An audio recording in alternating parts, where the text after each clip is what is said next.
Hi friends, welcome to our channel. இன்னைக்கு நம்ம சாஃப்ட்டான சப்பாத்தி எப்படி செய்யலாம்னு பார்க்கலாம். இது மாவு பிணைஞ்சிட்டு ஊற வைக்கணும்னு அவசியம் இல்ல. உடனே சப்பாத்தி ரெடி பண்ணிடலாம். அதுக்கு முன்னாடி வீடியோ பார்க்குற फ्रेंड्स அனைவரும் இதுவரைக்கும் நம்ம சேனலை சப்ஸ்கிரைப் பண்ணாதவங்க ப்ளீஸ் மறக்காம சப்ஸ்கிரைப் பண்ணுங்க. இப்போ அடுப்புல ஒரு பாத்திரம் வச்சுக்கோங்க. இதுல நம்ம தண்ணி சேர்க்க போறோம். இன்னைக்கு நான் 1 கப் மெஷர்மென்ட் கப்ல 1 கப் அளவுக்கு தண்ணி சேர்த்துக்கலாம். தண்ணி சேர்த்ததுக்கு அப்புறமா இது கூட கொஞ்சமா சால்ட் சேர்த்துக்கோங்க. இப்போ கொஞ்சமா சால்ட் ஒரு 1/4 டீஸ்பூன் அளவுக்கு உப்பு சேர்த்துக்கலாம். சேர்த்துட்டு நல்லா தண்ணி பாயில் ஆகட்டும்.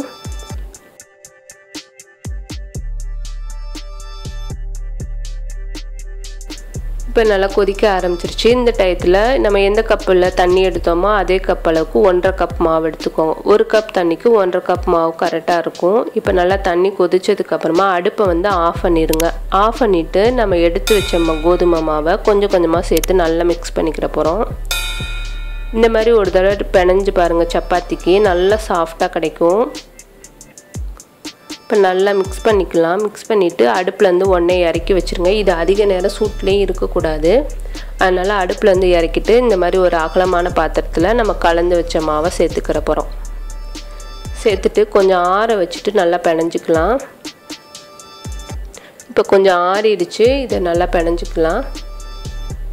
இது பார்த்திங்கன்னா சுத்தமாக கையிலே ஒட்டாது. நம்ம எப்போவுமே மாவு பிணையும்போது கையில் ஒரு மாதிரி பிசு பிசுன்னு ஒட்டும். அது ஒவ்வொருத்தவங்களுக்கு பிடிக்காது. இந்த மாதிரி ஒரு தடவை ட்ரை பண்ணி பாருங்கள். எந்த ஒரு மாவுமே கையில் ஒட்டாமல் நம்மளுக்கு சாஃப்டாக கிடைக்கும். இப்போ நல்லா பிணைஞ்சாச்சு. நம்மளுக்கு எந்த ஒரு மாவுமே ஒட்டலை. அதே போல் சாஃப்டாகவும் இருக்கும். இது கூட 2 டீஸ்பூன் நல்லெண்ணெய் சேர்த்துக்கோங்க.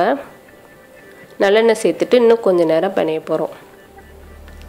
நம்ம எங்கேயாச்சும் ஊருக்கு போகிறோன்னா இந்த மாதிரி மாவு பிணைஞ்சு சப்பாத்தி ரெடி பண்ணிட்டு போங்க. நல்லா சாஃப்டாக இருக்கும். ஒரு நாள் ஃபுல்லாகவும் நல்லாவே சாஃப்டாக இருக்கும்.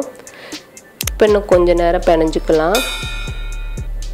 பிணைஞ்சதுக்கப்புறமா நம்மளுக்கு சப்பாத்திக்கெலாம் எந்த அளவுக்கு மாவு உருட்டுவீங்களோ அந்த மாதிரி சின்ன சின்ன உருண்டையாக உருட்டிக்கிற போகிறோம். கொஞ்சம் கையில் கொஞ்சம் ப்ரெஷ் பண்ணிவிட்டு நல்லா உருட்டிக்கோங்க. நம்மளுக்கு நல்லா சாஃப்டாக கிடைக்கும். இதை கொஞ்சம் நேரம் கூட ஊற வைக்கணும்னு அவசியம் இல்லை. நம்ம மாவு ரெடி பண்ணிவிட்டு உடனே சப்பாத்தி போட்டோன்னா நல்லா சாஃப்டாக இருக்கும். இப்போ இதே மாதிரி எல்லா மாவையும் உருட்டிக்கலாம். இப்போ எல்லா மாவும் உருட்டியாச்சு. அடுத்து நம்ம தேய்க்கிறத பார்க்கலாம். இப்போ சப்பாத்தி கட்டையில் நம்ம உருட்டி வச்ச மாவை கொஞ்சம் மாவு 2 சைடும் தொட்டுட்டு தேய்ச்சிக்கிற போகிறோம். இது நம்ம அழுத்தம் கொடுத்து தேய்க்கணும்னு அவசியம் இல்லை. லைட்டாக தேய்ச்சாலே நம்மளுக்கு நல்லா ஈவனாக இழுத்து கொடுத்து வரும். நம்ம அந்த அளவுக்கு சாஃப்டாக பிணைஞ்சிருக்கோம்.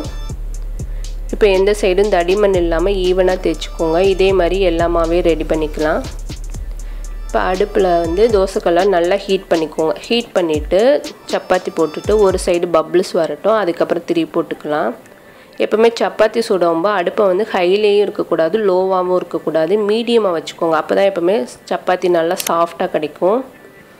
இப்போ ஒரு சைடு பப்ளிஸ் வந்துருச்சு. திருப்பி போட்டுட்டு இது இன்னொரு சைடு திருப்பி போட போகிறோம். மாவு சப்பாத்தியை அடிக்கடி திருப்பி போடக்கூடாது. அதுவும் சாஃப்டாக கிடைக்காது. இப்போ பார்த்திங்கன்னா நல்லா உப்பி பஃபியாக வந்திருக்கு. நம்ம கொஞ்ச நேரம் கூட ஊற வைக்கலாம். ஆனால் எந்த அளவுக்கு நல்லா உப்பி வருதுன்னு பாருங்கள். நல்லா சாஃப்டாகவும் இருக்கும். இதே மாதிரி எல்லா சப்பாத்தியும் ரெடி பண்ணிக்கோங்க. இப்போ நம்மளோட சாஃப்டான சப்பாத்தி ரெடி ஆயிடுச்சு. இதே போல் நீங்களும் ட்ரை பண்ணி பாருங்கள். இதை பிச்சு காட்டுறேன் எந்த அளவுக்கு சாஃப்டாக இருக்குன்னு பாருங்கள். நல்ல லேயராக வரும். அந்தளவுக்கு சாஃப்டாக இருக்குது.